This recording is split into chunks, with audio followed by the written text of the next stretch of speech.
Starbucks pushing this little discussion here.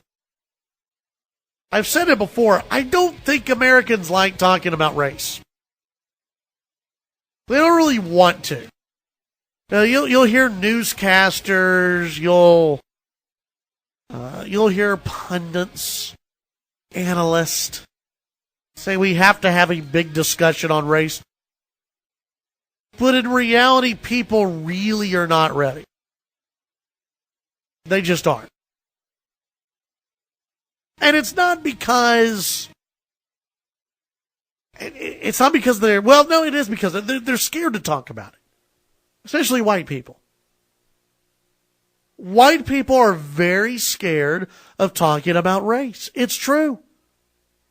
And the reason why so many white people, so many of you out there, are scared to talk about race is because people are afraid about being called racist.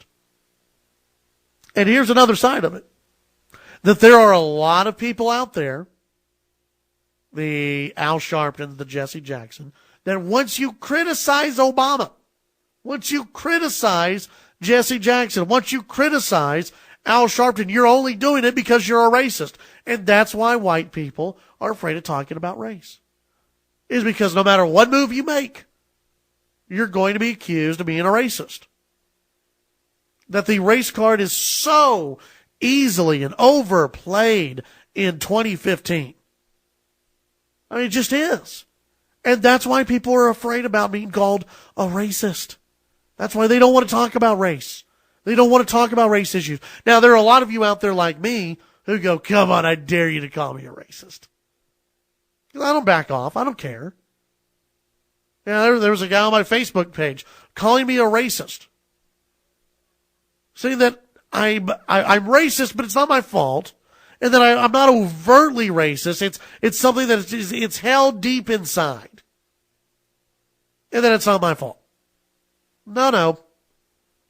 Well, we don't play that game here. But see, there are many cases where if someone is called a racist, they automatically just stop what they're doing. Oh my gosh, I can't move. I can't go forward with arguing with someone. I've been called a racist. I've got to back out. I've got to say, well, I have a black friend. I have a black friend. I mean, my goodness, I'm not a racist. I don't know when you're going to, or we as a nation are going to have a conversation about race. I don't know if we need to have a conversation about race. You know, I look around and I see that a lot of these stories that you see in the media they're pumped up and they're blown way out of proportion.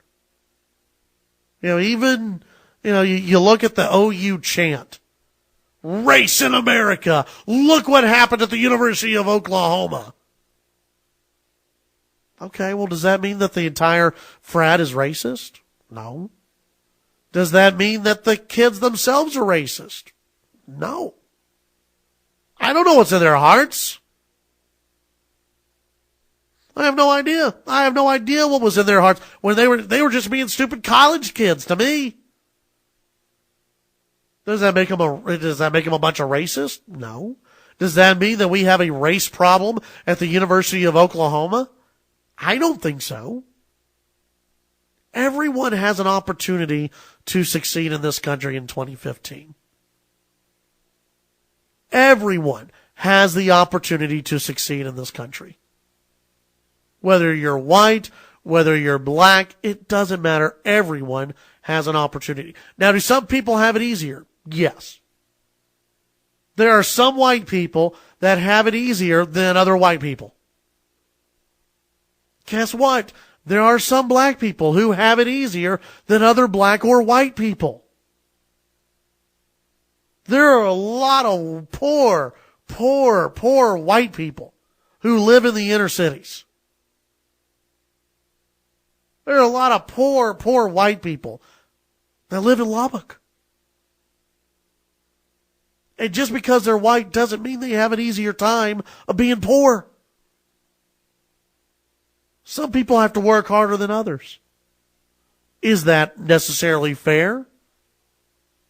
Probably not, but guess what? Life isn't fair. Just because some rich white kid in Highland Park has it a little bit easier than others doesn't mean it's because he's just white. It doesn't mean that everything his family achieved was because of their whiteness. It's because someone worked their butt off at some point in their family. Do I blame the kid? No. Should anyone? Absolutely not. In this country, in 2015, everyone has a shot. That doesn't mean you're going to be rich. Doesn't mean everyone's going to be rich out there, but everyone has a shot in 2015. It may be harder for some, but guess what? That's freedom. Life isn't fair. Some people have to work a little bit harder than others. Some may not make it until they're in their 60s. Some people hit it big when they're in their 20s or 30s. Some people hit it big when they're in their 50s or their 60s. But too many times in the United States, we blame race for what's wrong. We blame the racist cop for what's going on when you look at the facts and there wasn't a racist cop involved in the situation. You look at a chant that was filmed privately or filmed in a private setting. You don't have a bunch of OU students walking around the campus shouting the N-word. Well, if you do, they're usually listening to a rap song. But you don't have a bunch of white kids walking around the campus over at OU trying to lynch people and chanting the N-word. You don't have that. I think the media blows this up to be a spectacle. You know, we have to have. It's almost as though the media has to have a race issue. We have to talk about it. We have to have a race issue to talk about. Otherwise, we're just not America.